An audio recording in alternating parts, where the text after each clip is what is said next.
right? So just for a frame of reference. And we can absolutely look at it. Could I ask a question of Dr. Lucy?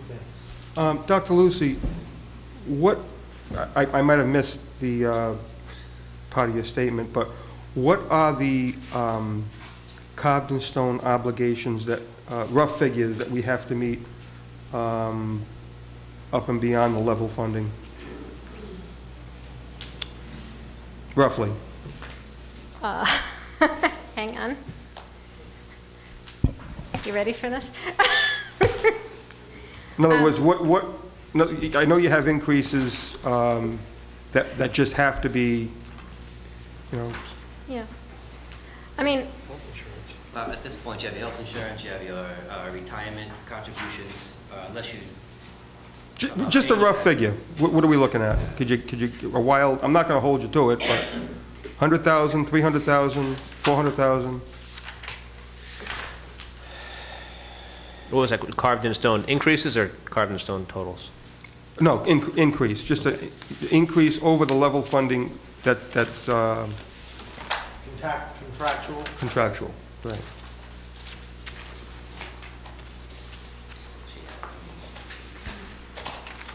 I didn't know if that's something you would have. you know, Mr.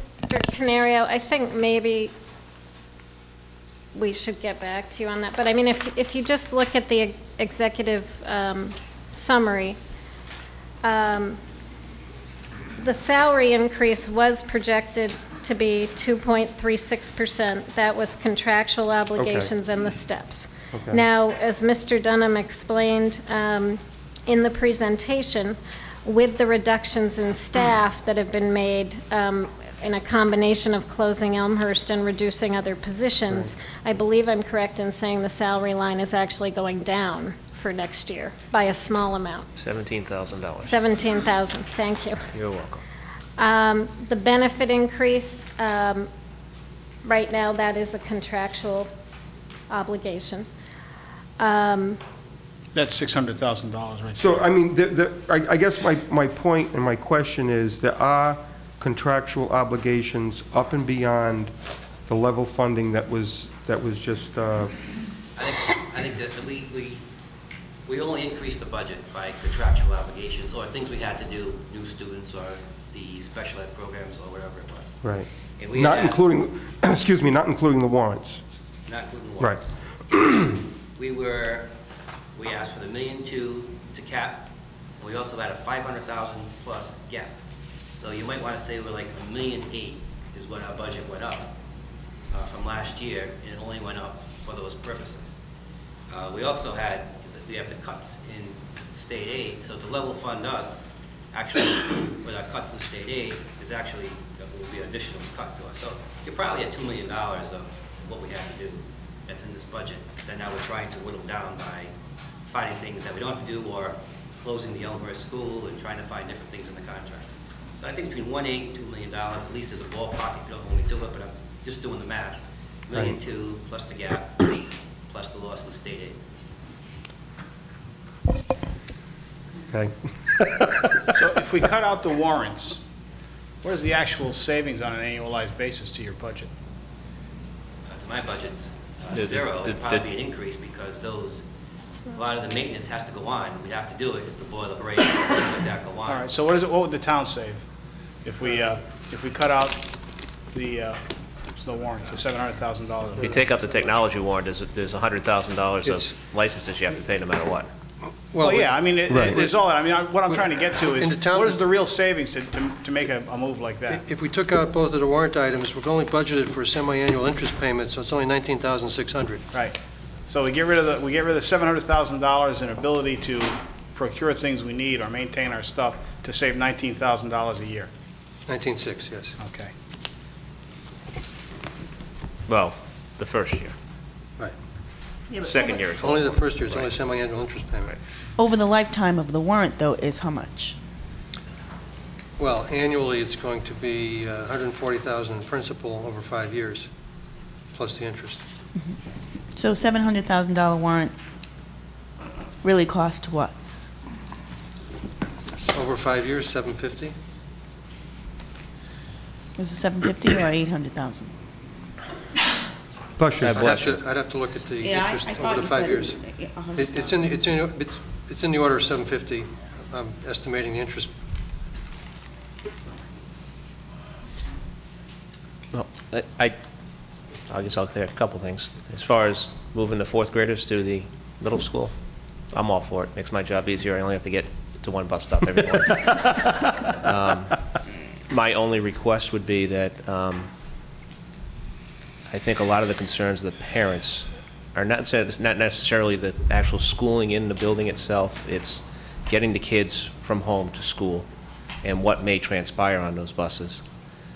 And if at some level we could institute a zero tolerance policy where if there are any instances of any bullying or anything of that nature of older students to younger students, that it's zero tolerance. Kid gets caught doing it, phone call goes to mom and dad, enjoy driving Junior to school all year. That would be my main concern. We also will, we will have monitors on every bus. That's been built into the budget. The fourth graders will be assigned to the front of the bus. The monitor will be assigned to the middle of the bus so that there is better policing, shall we say, of behavior. I think hopefully that'll alleviate some of the angst of moving children and, you know, the time on the bus. I mean, at this point, my son spends about 45 minutes each way on the bus, so it already exists. And I believe Mr. Plum's motion is in the spirit of we all need to do a better job, both on the town council and the school committee, trying to find any way we can to save money. I know that the General Assembly and the state and the federal government aren't doing us any favors, cutting us left, right, and sideways. So the residents of the town of Portsmouth can't afford to be continually getting increases. And over the course of the past 2 years, the state government has cut us somewhere roughly in the neighborhood of $2.5 million. And yet we still need to fund those contractual obligations. So I think we all need to do a better job. The 7 of us sitting here, the 7 of the school committee sitting, well, there's 5 of you sitting out there, I guess, need to do a better job in trying to find those nickels and dimes to try and save as much money as possible. So I will support to tentatively approve the level funding and then ask you to come back with your last best effort in 2 weeks. All those in favor of the motion? Aye. Aye. Sorry. Opposed? Nay. 5-2. I want to thank you very much for coming over. And McIntyre, Yes. could we schedule the next meeting? Since the school will be... let me, excuse me, Bob's talking about scheduling the next meeting. I'm sure that this is going to take you time. Could we propose Thursday, the 10th of June, at 7 o'clock? No. It's my son's birthday. I can't meet that night. Yeah, David's at a professional conference earlier that week. And I think if we can't do it on the 14th, we may wind up going into July for budget adoption, which is perfectly fine. The state did pass the law 90 days. Did they actually vote on that and pass it? Or it was just thrown out there? I don't, you might want to double check on that, because I think that was thrown out there in the original supplemental, and I don't think they ever actually voted on it, so who knows what's going on up there. And hopefully next week we'll have a better understanding what the state budget looks like.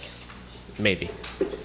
We could look at the 15th then, perhaps, if that's agreeable to the council and not a regular school night. What day is that? The 15th? Tuesday, the 15th? Superintendent, is that good, the 15th? Okay, so we'll meet at 7 o'clock on the 15th to go over what we've I mean, come up with tonight, or what you'll try to... What's the calendar look like for the 14th so far? What's the calendar look like for the 14th?